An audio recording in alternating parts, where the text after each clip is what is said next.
Alors aujourd'hui, le titre du message, se nourrir à la table de Dieu. La table de Dieu, c'est la parole de Dieu. On va voir ça aujourd'hui, ensemble. Et mon objectif, c'est que se référer et comprendre les instructions de Paul à Timothée, selon la lecture que notre sœur Monica a partagée avec nous. Et qu'est-ce que Paul demandait à Timothée dans cette lettre et l'urgence de ce message. Et c'est un peu de ça que je vais parler. On va tourner alentour de ça aujourd'hui. Alors, avant de commencer, on va prier ensemble. Père éternel, Seigneur, nous allons ouvrir ta parole, Seigneur, à ce message que Paul a écrit à Timothée. Et nous te demandons, Père éternel, que tu nous fasses comprendre ce message et comment l'appliquer dans notre Église aujourd'hui, dans nos vies aujourd'hui, Seigneur. Merci de ton Esprit Saint, Seigneur, que les mots qui sortent de ma bouche viennent de ton Esprit et non de moi, Père, parce que je suis seulement une toute petite servante. Et je te demande d'enlever de nous toutes les autres distractions, en fait qu'on puisse bien comprendre ce message. Au nom de Jésus, Amen.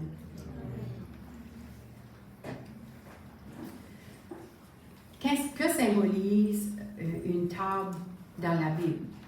De l'Ancien Testament au Nouveau Testament, la table symbolise la relation entre Dieu et l'homme.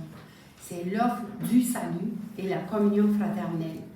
C'est un lieu de présence, la table, Dieu avec son peuple et son peuple les uns avec les autres.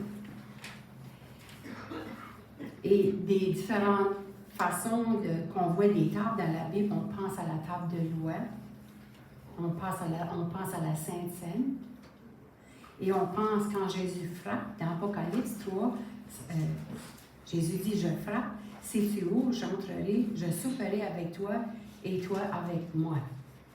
Donc, la table, c'est une place de rencontre, là où il y a une discussion.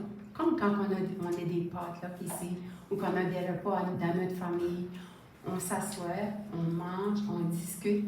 Ben, Jésus, lui, c'est ça aussi qu'il veut. Il veut qu'on vienne à sa table, qu'on mange sa parole et qu'on ait une discussion avec lui. On parle, il parle, et lui écoute.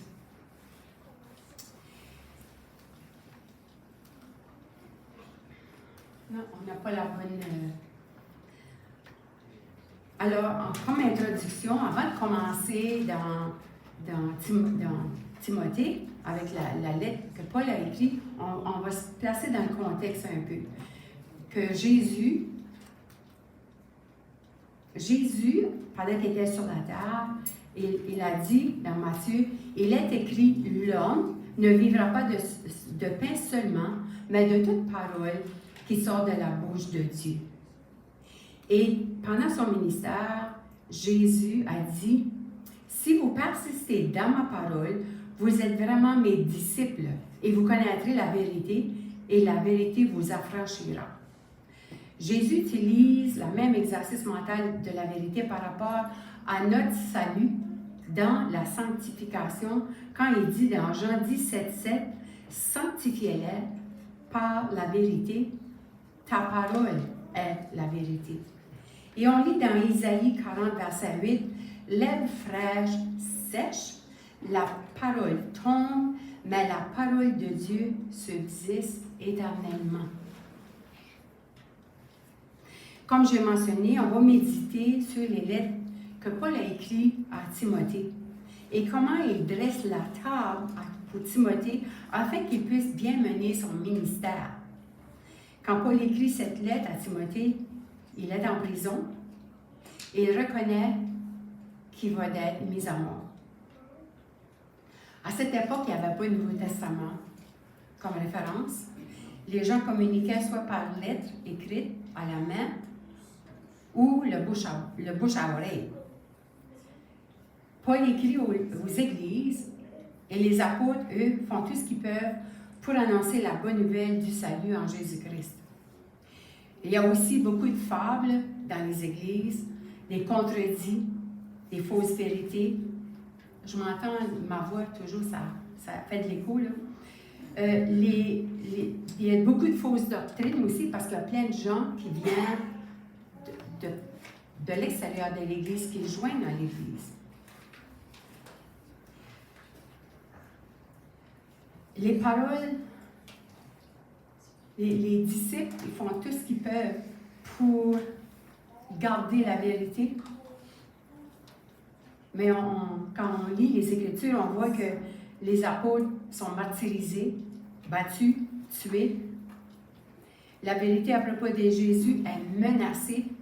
C'est dans ce contexte-là que Paul écrit le message à Timothée. Et l'essence même de ces lettres est de préserver la vérité selon la parole de Dieu et de persévérer dans la souffrance.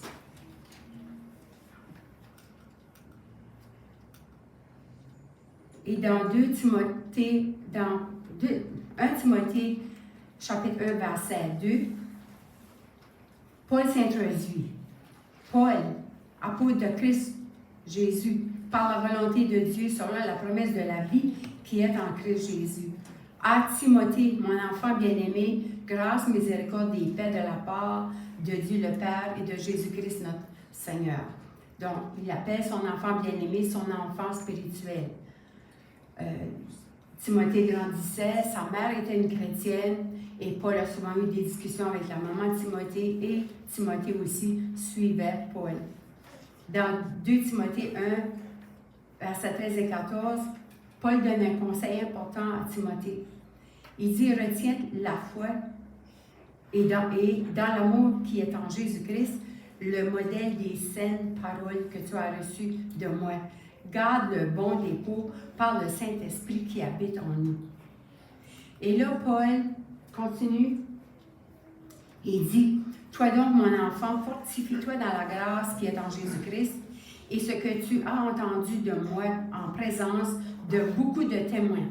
Confie-le à des hommes fidèles qui soient capables de l'enseigner aussi à d'autres. Donc, en d'autres mots, témoigne la vérité. Témoigne des choses que tu as entendues et des choses que tu as vues. Pour être affranchis, nous devons avoir la vérité et pour être sanctifiés, nous devons avoir la vérité. Pourquoi? Parce que c'est la vérité qui nous sanctifie. 1 Timothée 4,16 veille sur toi-même et à la doctrine. Persévère dans ces choses, car en faisant cela, tu te sauveras toi-même et ceux qui t'écoutent. Tu te sauveras de quoi? Tu te sauveras des faux enseignements. Dans 2 Timothée 3, versets 14 et 15, toi reste attaché à ce que tu as appris et qui est l'objet de ta foi. Tu sais de qui tu l'as appris. Depuis ton enfance, tu connais les écrits sacrés et peuvent te donner sagesse en vue du salut par la foi en Jésus-Christ.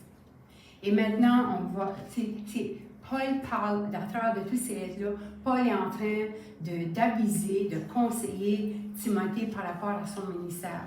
Parce que Paul, c'est lui qui va être mis à mort. Et dans le message que notre sœur Monica nous a lu ce matin, dans 2 Timothée 4, verset 5, Paul dit, je t'en conjure devant Dieu, devant le Christ Jésus, qui doit juger les vivants et les morts, et au nom de son avènement et de son royaume, prêche la parole. On va arrêter là pour l'instant. Paul supplie, conjure, et le mot conjure ou abjure, dans la langue originale, veut dire témoigner, témoigne. Je t'en témoigne devant Dieu, devant Christ, qui doit juger les vivants et les morts, et au nom de son avènement et de son royaume, prêche la parole. Il utilise comme 5 amplificateurs de l'importance de ce message. Premièrement, je t'en conjure, témoigne. le mot... Oups, il manque une.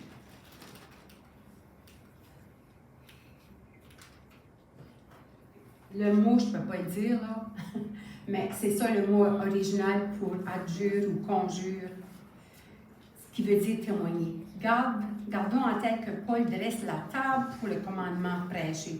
Il est en train de dire à Timothée, tu dois prêcher.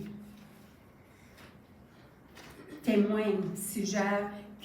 Tant qu'il dit tu dois témoigner, c'est parce qu'il doit témoigner rappelez-vous, quand il n'y a pas de Nouveau Testament, il n'y a pas d'autre écrit que l'Ancien Testament, Timothée a été témoin de ce que Paul a dit, de ce qui se passe dans les églises, et qu'est-ce qu'il a lu, qu'est-ce qu'il a entendu, qu'est-ce qu'il a appris, qu'est-ce qu'il a vu aussi. Et Paul est en train de dire à Timothée, tu dois témoigner de ces choses-là, parce que ça, c'est la vérité.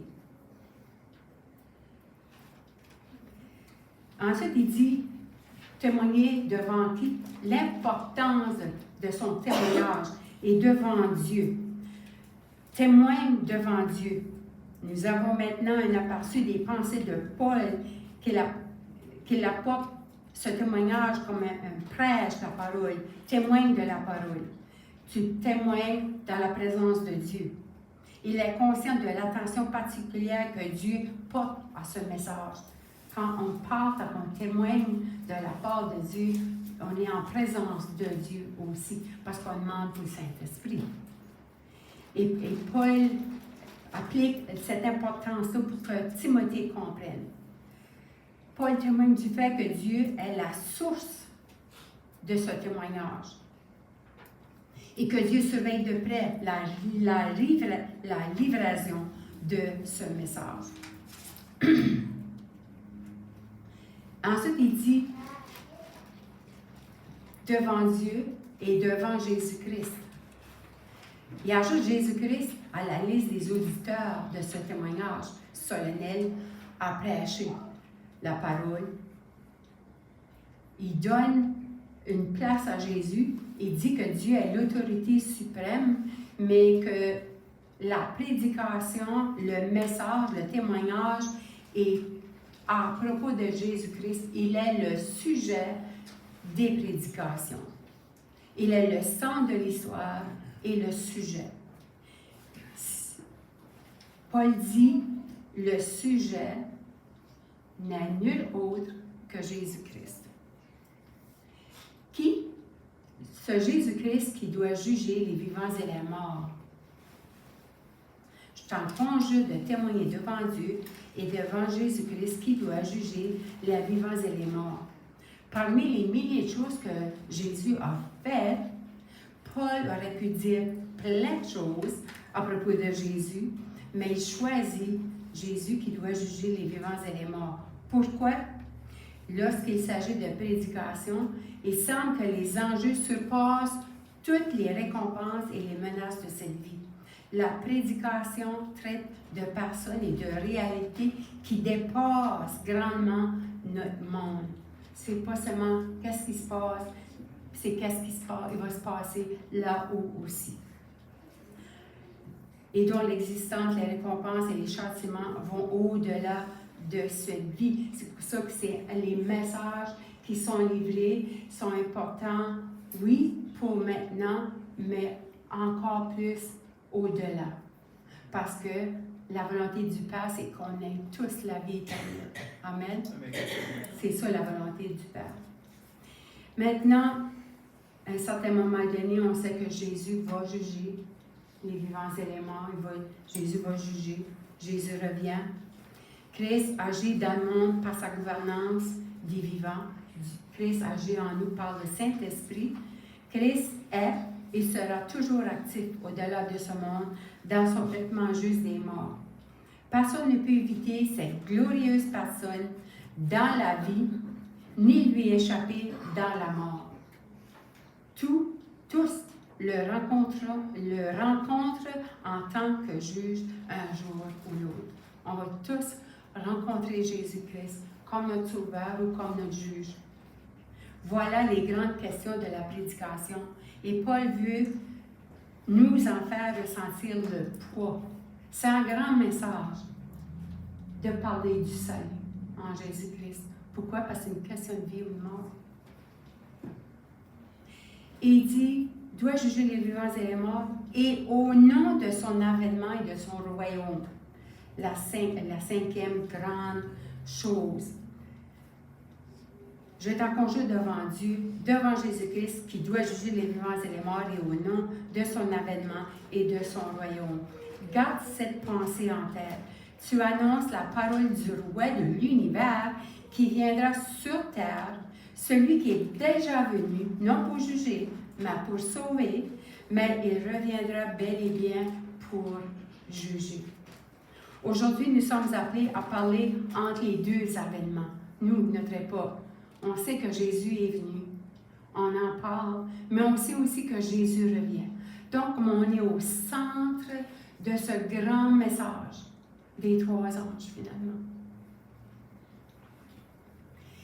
Il peut sembler distant, Jésus, puisqu'il n'apparaît pas, ça fait au-delà de 2000 ans qu'on dit qu'il revient bientôt. Paul affirme l'importance de prêcher en sachant ceci et en n'oubliant jamais que Jésus est venu et que Jésus revient. Et c'est ça notre grande espérance, que Jésus revient. À son retour, il sera roi. Et son royaume sera clairement établi. Il ne dira plus « Mon royaume n'est pas de ce monde ». Il régnera ouvertement et sans opposition. Tous ses adversaires seront jetés dans les ténèbres. On voit ça dans Matthieu 22, 20 et 25. Et ils perdront toute leur influence, toute la vérité que nous aurons prêchée sera publiquement prouvée. Et tous ceux qui se seront détournés parce qu'ils ne voulaient pas entendre rougiront de honte. Dans nos croyances, nos 28 croyances adventistes, la première croyance établit vraiment nos croyances. Et la première croyance, je suis certaine que nos beaux étudiants, les jeunes baptisés s'en souviennent bien. L'Ancien et le Nouveau Testament sont la parole de Dieu écrite, donnée par l'inspiration divine. Les auteurs inspirés ont parlé et écrit sous l'impulsion du Saint-Esprit. Dans cette parole, Dieu a confié à l'humanité la connaissance nécessaire du salut. Les Saintes Écritures constituent la révélation suprême, souveraine et infaillible de sa volonté. Elles sont la norme du caractère, le critère de l'expérience, le révélateur irrévocable des doctrines et le récit digne de confiance. C'est notre première croyance adventiste qu'on croit fermement que les Écritures sont véritables, sont inspirées par Dieu. Tous les auteurs ont été inspirés par Dieu à écrire qu'est-ce qu'on lit aujourd'hui. On ne peut pas enlever un seul iota que la parole nous dit. Et dans 2 Timothée 3, versets 16 et 17, toute écriture est inspirée de Dieu et utile pour enseigner, pour convaincre, pour redresser, pour éduquer dans la justice, afin que l'homme de Dieu soit adapté et préparé à toute bonne œuvre. Les Écritures, c'est ça leur fonction. Et nous, c'est notre outil pour enseigner la vérité. Et l'Esprit Saint nous enseigne, nous éduque, nous corrige. C'est tout l'Esprit Saint qui fait ceci en nous pour qu'on puisse rouvrir la bouche et dire la vérité.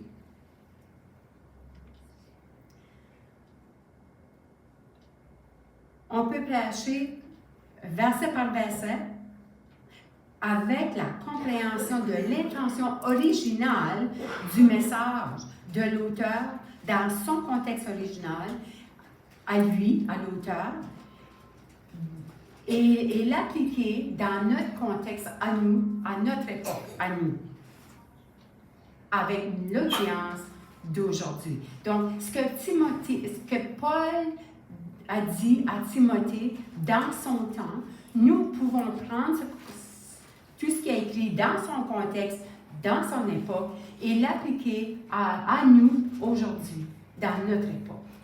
Puis on voit que c'est comme si que Paul écrirait ça à nous aujourd'hui.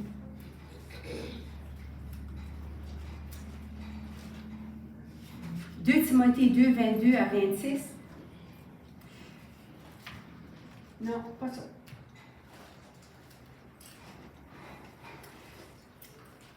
On peut aussi lire verset par verset, mais donner une fausse compréhension au verset.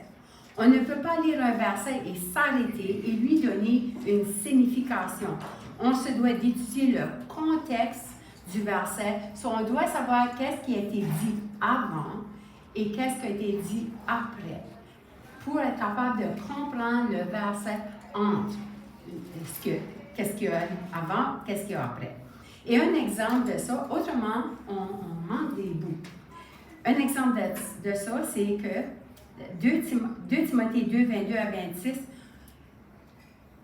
je vais lire le 22. « Fuis les passions de la jeunesse et recherche la justice, la foi, l'amour, la paix avec ceux qui invoquent le Seigneur d'un cœur pur. » Il y a beaucoup de prédicateurs, des évangélistes qui arrêtent là et utilisent ça pour parler des impuretés sexuelles. Ça a zéro rapport avec les impuretés sexuelles. Ça a zéro rapport. Parce que c'est quand on lit le verset après, quand il dit « fuis les passions », c'est repousse les discussions folles et ineptes, sachant qu'elles font naître des querelles. Repousse ça. Repousse, viens pas dans des discussions qui vont arriver à rien finalement. Des discussions vides. Fuis ça. Parce qu'il va arriver des querelles là-dedans. Or, il ne faut pas que le serviteur du Seigneur ait des querelles. Il doit, au contraire, être affable envers tous, avoir le don d'enseigner et de supporter. Il doit redresser avec douceur les contradictions dans l'espoir que Dieu leur donnera la repentance pour arriver à la connaissance de la vérité. Donc, il est en train de dire, fuis les querelles, fuis les choses qui vont causer des divisions, fuis ça. C'est ça qu'il dit. Un autre exemple, dans Marc 16, 15 et 16. Puis il leur dit, allez par tout le monde et prêchez la bonne nouvelle à toutes les créations. Celui qui croira sera baptisé, sera sauvé, mais celui qui ne croira pas sera condamné. Qu'est-ce qu'il dit ici? C'est que qui croit et qui sera baptisé sera sauvé. Donc la personne qui croit vraiment en Dieu va être baptisée. Amen? Mais la personne qui ne croit pas, elle est condamnée. Elle ne va pas se faire baptiser parce qu'elle ne croit pas en Jésus. Donc, c'est ça le message. Prêcher le verset biblique dans son contexte avec la compréhension de ce que l'auteur veut communiquer à son audience et comment l'appliquer à l'audience aujourd'hui afin que la façon dont Dieu parlait aux personnes du temps, Dieu parlera aux personnes aujourd'hui de la même façon. L'objectif de la lettre de Paul à Timothée était justement de préserver la vérité à propos de Jésus-Christ. Et Timothée n'avait aucun document là.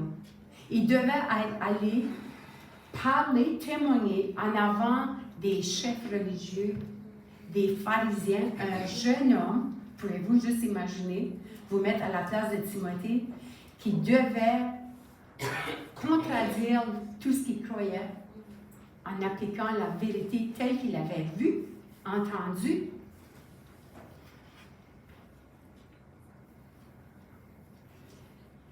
Pourquoi devons-nous être autant engagés à préserver la vérité? Pourquoi? Parce que c'est un appel urgent, important, sérieux, une question de vie ou de mort éternelle. C'est important d'établir la vérité. Extrêmement important parce que c'est une question de vie ou de mort.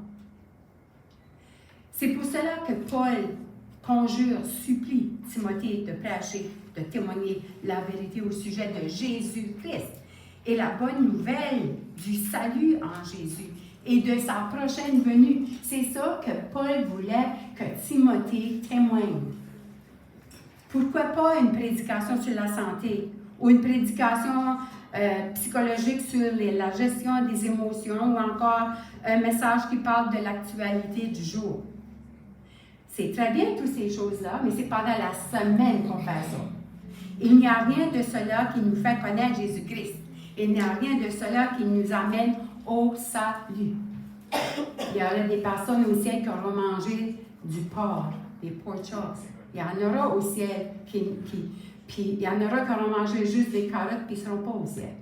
C'est pas, le salut n'est pas dans qu'est-ce qu'on mange. Le salut est dans Christ. Il y a un seul chemin pour le ciel, pour la vie éternelle, c'est Jésus-Christ. Il ne faut jamais oublier ça. Il y a tellement de prédications vides qui ne parlent pas de ce Jésus, de notre Sauveur. Puis c'est lui, vous savez que la prédication, c'est un temps d'adoration aussi, parce qu'on entend des choses à propos de notre Sauveur, notre premier amour. Amen.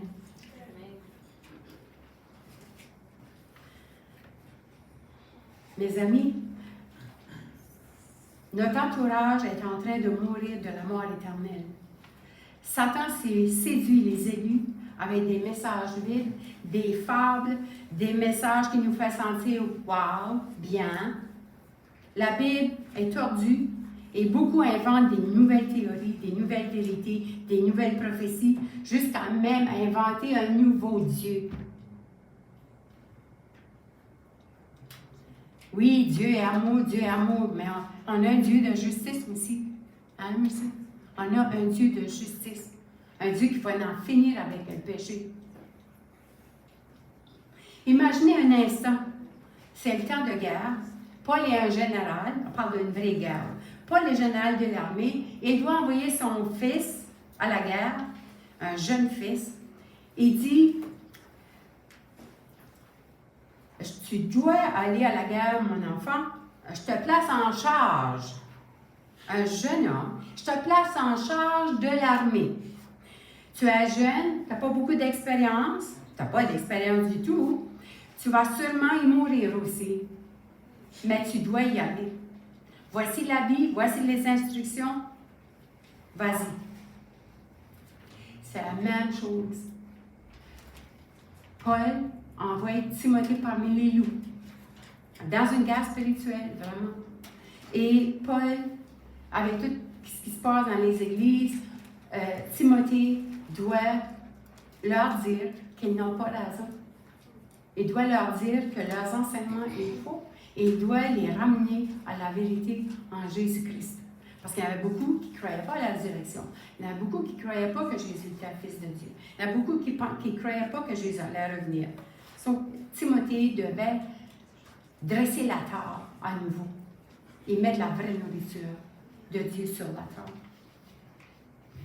Un jeune homme qui devait aller témoigner, oui, parmi des loups, des loups déguisés en agneaux. Imaginez les anciens, les chefs religieux, et ce jeune, je me répète, là, et ce jeune qui témoigne de la vérité en Christ n'était sûrement pas bienvenu. Qu'est-ce qu'il fallait que Timothée, qu'est-ce qu'il fallait à Timothée pour aller prêcher la vérité? Je répète, il n'y avait pas, nous, on peut arriver ici, prendre des versets bibliques et enseigner, il n'y avait rien. Il n'y avait rien par écrit, il n'y avait pas de rien pour se baser dessus. Moi, je peux dire, c'est écrit ici, mais lui, il n'avait pas ça. Donc, Timothée, ce jeune homme,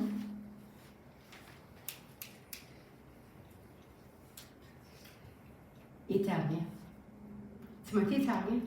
Moi, aujourd'hui, qui je suis, moi, pour être en avant? Je suis rien.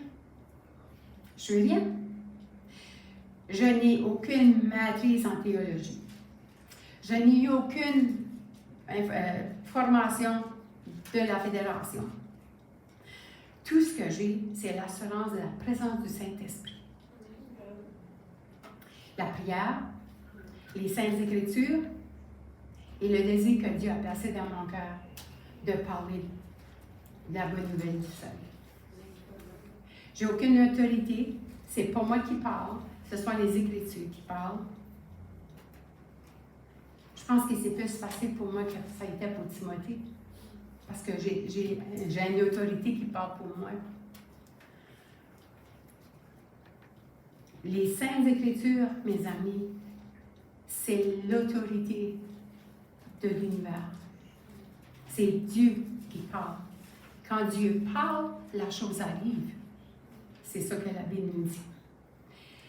Maintenant, il n'y a pas d'âge pour prêcher, pour témoigner. Il n'y a pas besoin d'expérience pour parler de Jésus-Christ. Tout ce qu'on a besoin, c'est une bonne relation avec lui. Est-ce qu'on passe du temps dans sa parole? Est-ce qu'on passe du temps à méditer? Passe du temps dans la prière? Qu'on invoque l'Esprit Saint à nous parler, à nous corriger, à nous montrer la vérité? C'est Christ, c'est l'Esprit Saint qui nous enseigne, qui nous forme, qui, Dieu permet même qu'il arrive des épreuves dans nos vies afin qu'on puisse en servir pour mieux témoigner finalement. Parce que c'est l'expérience. Timothée avait vécu des choses. Il pouvait se servir de ces choses-là pour parler. Il faut toujours se souvenir que c'est le Saint-Esprit lui-même qui va se servir de nous. C'est lui qui va parler à travers nous. Et Saint-Esprit s'est servi de Paul, Saint-Esprit s'est servi de Timothée et tous les autres. Il va se servir de tous nous autres. Même Marc peut venir en avant et parler de Jésus-Christ. Parce que Marc sait que c'est son meilleur ami. On peut, tout le monde peut. Levez vos mains ceux qui n'ont rien à dire à propos de Jésus. Aucune main. Donc, vous êtes tous capables de témoigner, finalement. C'est vrai, hein? C'est comme on pense que c'est difficile. C'est pas difficile, finalement, parce que c'est qu'est-ce que Jésus fait dans ma vie à moi. Donc, les Écritures ne sont pas nos opinions, mais c'est Dieu qui parle à travers les auteurs inspirés. C'est notre croyance adventiste, donc on doit le croire, c'est ce qu'on dit. Pourquoi autant de personnes aiment mieux aller parmi les évangélistes qui prêchent, comme on a parlé ce matin, il y a des évangélistes qui prêchent à des dizaines de milliers de personnes à la fois. Il y a une salle de 10 000 personnes et tous les gens sont là. Alléluia! Puis ça finit plus. Pourquoi?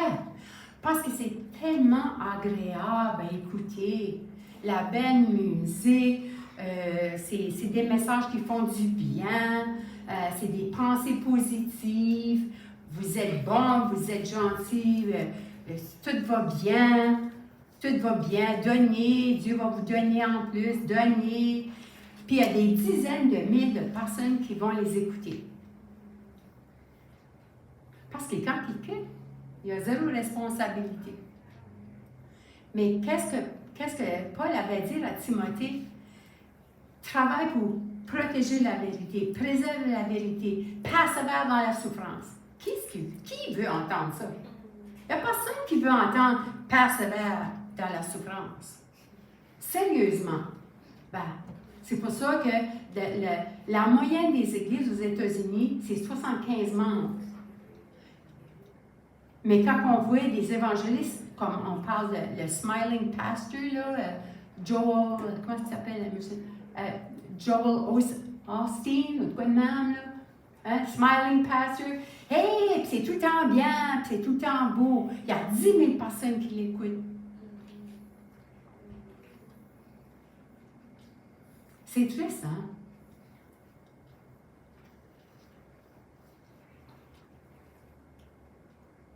C'est plaisant d'entendre qu'est-ce qu'ils ont à dire.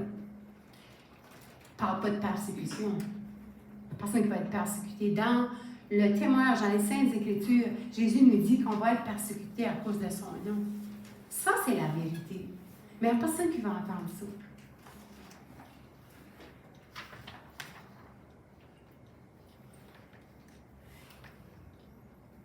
Car, le temps est venu, hein? Car il viendra un temps où les hommes ne supporteront plus la saine doctrine, mais au gré de leur propre désir, avec la démangeaison d'écouter, ils se donneront maître sur maître. La version Monica est claire, là. Ils vont choisir leur propre éducateur, leur propre évangéliste, leur propre personne qui va leur parler, parce que ça va être facile à entendre. Ils ne veulent plus entendre la vérité. Ils ne veulent pas l'entendre. Démangeaison. On aime mieux entendre la musique, les paroles flatteuses, les mythes, des choses qui nous font croire que Dieu est amour. Oui, c'est vrai, Dieu est amour, mais Dieu est un Dieu de justice. Ils ne vont jamais prêcher, ils ne vont jamais dire que Jésus va en finir avec le péché. Ils ne vont pas dire que Jésus va détruire les méchants, parce que c'est pas Dieu qui ne fait pas ça, Dieu est amour. Dieu fait ça par amour, parce qu'il ne veut plus que ses enfants continuent à vivre dans le péché. Il veut en finir avec ça. On sert un Dieu de justice, un Dieu d'amour et de justice.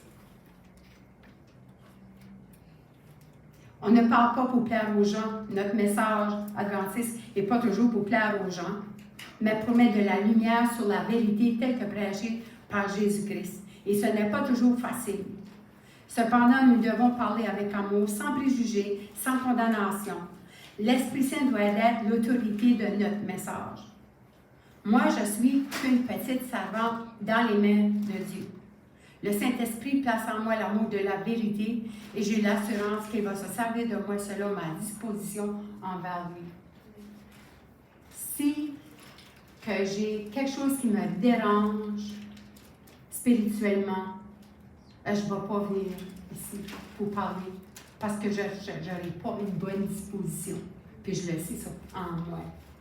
Donc, il faut que ma relation avec Dieu et ma relation avec vous soit claire, nette, que je n'ai pas de remords de conscience ou que je n'en veux pas arrêter parce qu'il m'a fait ça. Je vais aller demander pardon avant. Ensuite, je vais venir et je vais pouvoir parler de la part de Dieu parce que j'ai fait la paix avec mon frère.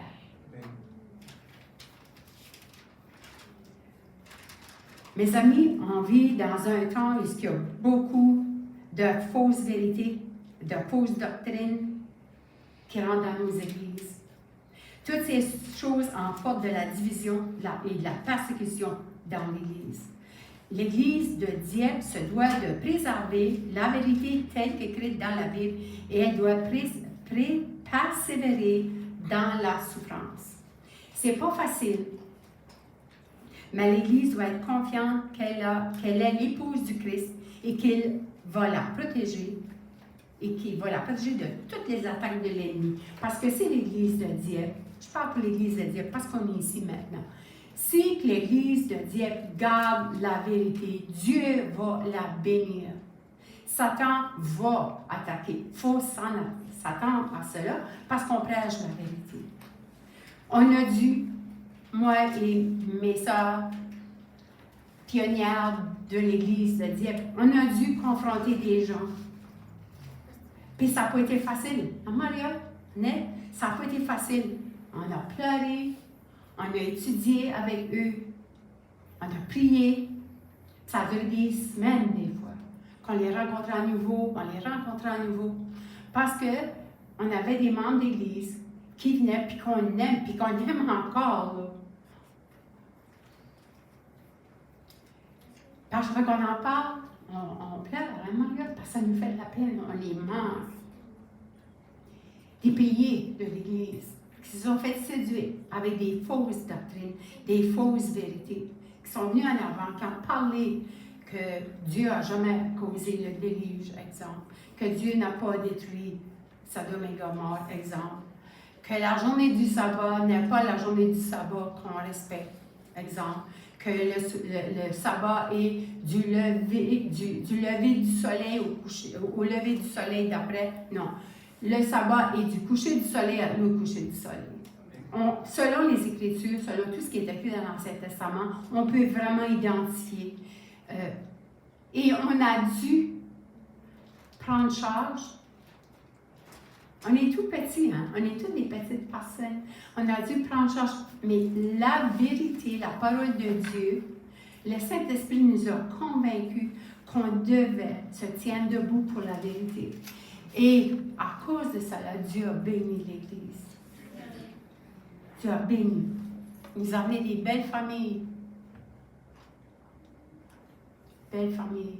Toutes ces belles familles-là, la famille Ainel, la famille Jean de Dieu. Toutes les familles Régnier. Ça, c'est tout arrivé avant vous autres, Franisa. Ça a tout arrivé, là. Puis regardez, vous êtes ici aujourd'hui. Parce qu'on a préservé la parole de Dieu. Est-ce qu'on aurait continué là-dedans? Dieu ne peut pas bénir le mensonge. Alors, on se doit de défendre la vérité. Et on se doit, si moi je fais une erreur, si je dis quelque chose, s'il vous plaît, venez me voir. La maison a déjà dit ça, lui aussi. Venez nous voir. On va faire des études ensemble. Il faut qu'on se tienne ensemble, il faut qu'on s'aide d'un commun accord. Il ne faut pas à cause des divisions. Parce que c'est ça que Satan veut, lui. Il ne faut pas s'en vouloir. Ce n'est pas à propos de moi, ce n'est pas à propos de toi, c'est à propos de Jésus-Christ, finalement. Ce n'est pas à propos de nous. Paul a dit, il faut que je diminue pour que lui soit élevé.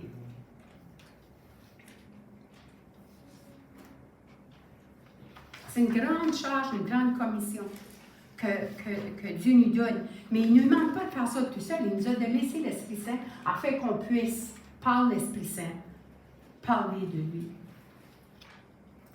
Dans Presque fini,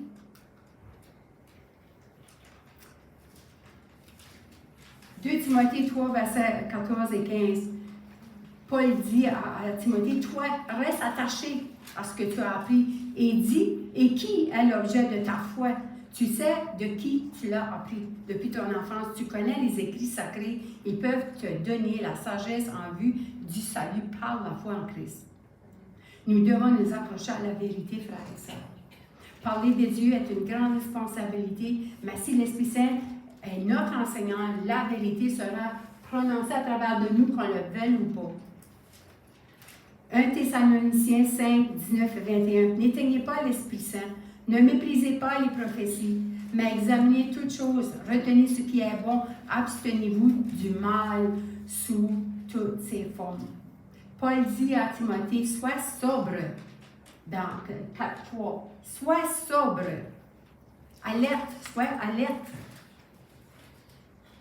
Aujourd'hui, conduisons-nous avec intelligence, soyons calmes dans la tempête. Il va y en avoir des tempêtes, il y en a eu, il va y en avoir d'autres. Voici une bonne parole nécessaire dans notre temps, sois sobre.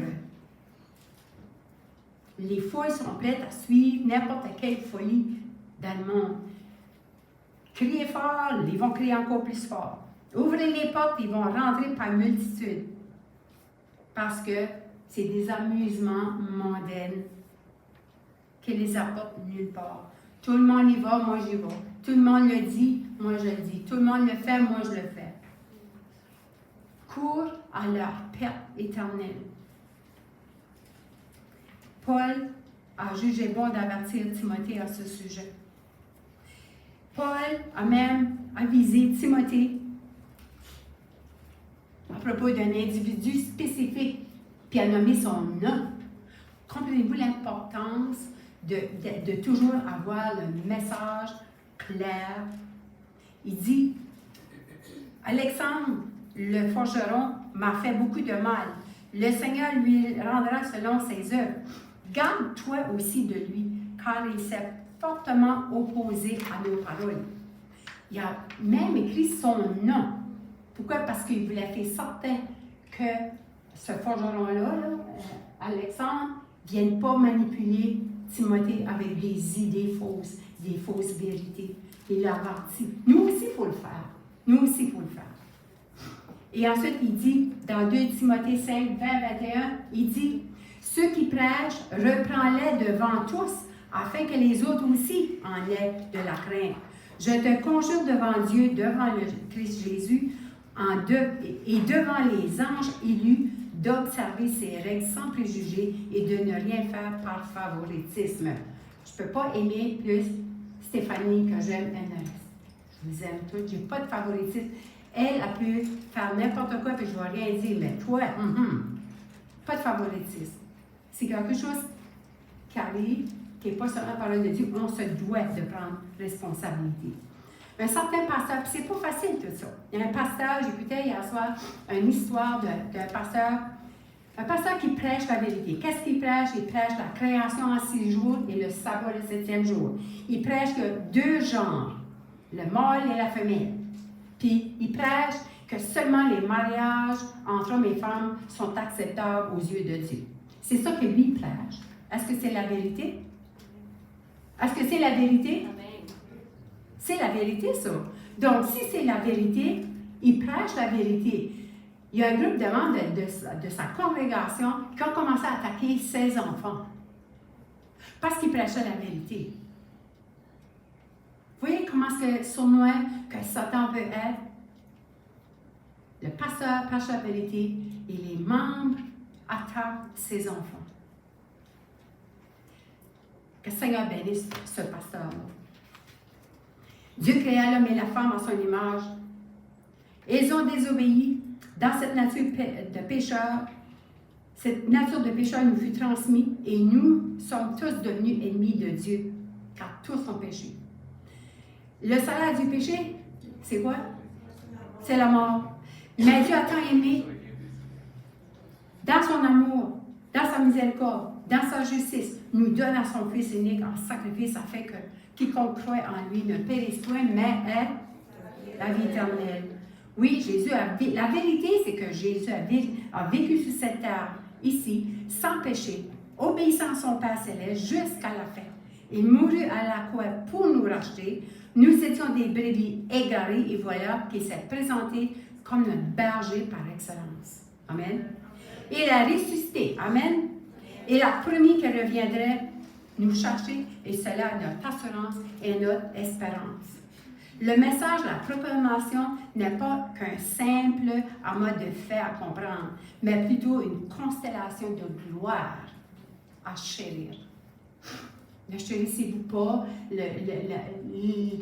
la vérité que Christ est ressuscité, qui est au ciel, qui intercède pour nous présentement et qui revient nous chercher? Ça, c'est la gloire à chérir. Le mensonge n'a rien à faire avec ça. C'est pourquoi Paul, une fois de plus, continue à dire, je te conjure devant Dieu, devant Jésus-Christ, qui doit juger les vivants et les morts, et au nom de son avènement et de son royaume, prêche la parole. Ce type d'introduction allongée, exaltée et intense, qui précède le commandement prêche ou témoigne, c'est extraordinaire, parce qu'il nous donne tous les outils pour être capable de vraiment préparer un message. J'ai presque fini. Je pourrais parler jusqu'à demain, vous savez.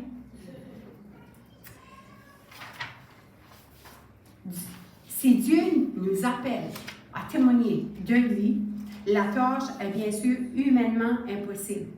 Prêcher, c'est adorer, comme je l'ai dit.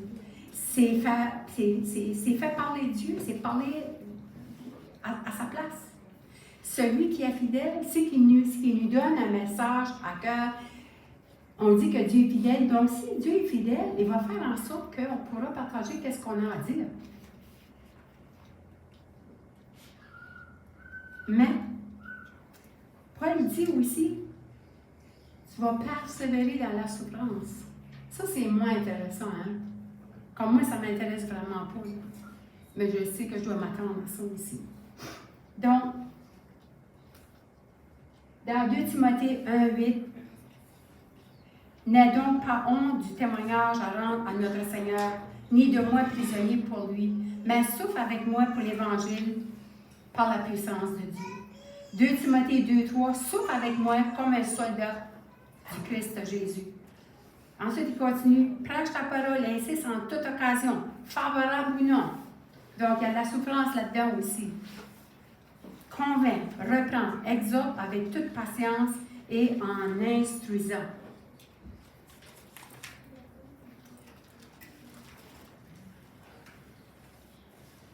Pour toi, tu as suivi de près mon enseignement, ma conduite, ma résolution, ma foi, ma patience, mon amour, ma persévérance, mes persécutions, mes souffrances.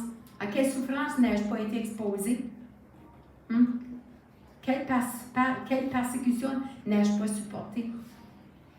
Mais le Seigneur m'a délivré de toutes. Tous ceux, d'ailleurs, qui veulent vivre pieusement en Christ seront persécutés.